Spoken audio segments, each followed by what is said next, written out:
talk about that back line.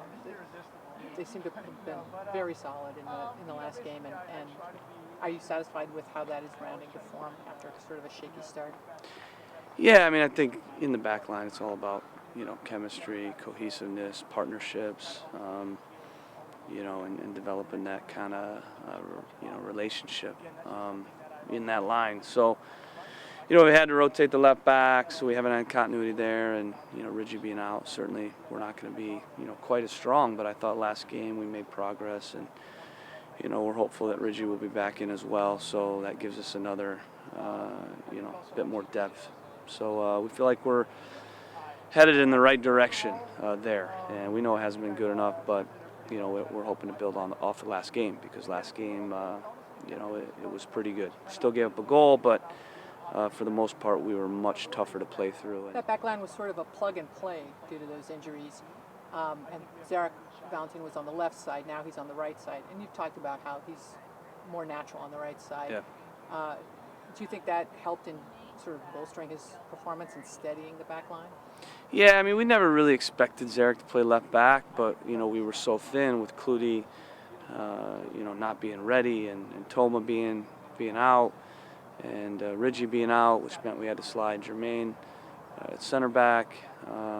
He was the only option. Barnaby wasn't here yet, so he was the only option, and that's probably his fourth best position. He's not left-footed, and so we never expected him to play there, but we had to play him there, so that was where we were at in terms of our depth. So it's good to get him in his normal spot, his best spot, which is right back, and you hate to have Alvis out. He's been a key guy for us, but Zarek, I thought, did a really good job in the last game. I've enjoyed playing with Zarek.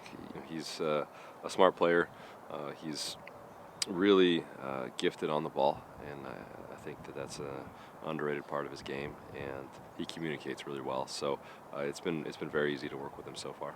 It reminds me a lot of Jorge in that he's deceptively quick. He's good 1v1, even though you might think he's slow-footed. He's actually pretty quick-footed and good 1v1, and times his tackles well, and similar to Jorge, he's a technical player. So when we're playing out of back, he can find passes forward through the lines, and he can time his overlaps, and his ability to get crosses in is pretty good because he's a technical player. So we feel like in the outside back spots we're finally settling in, and like I said, with Ridgie back, I think we'll get back to the team that we were last year, or close to it.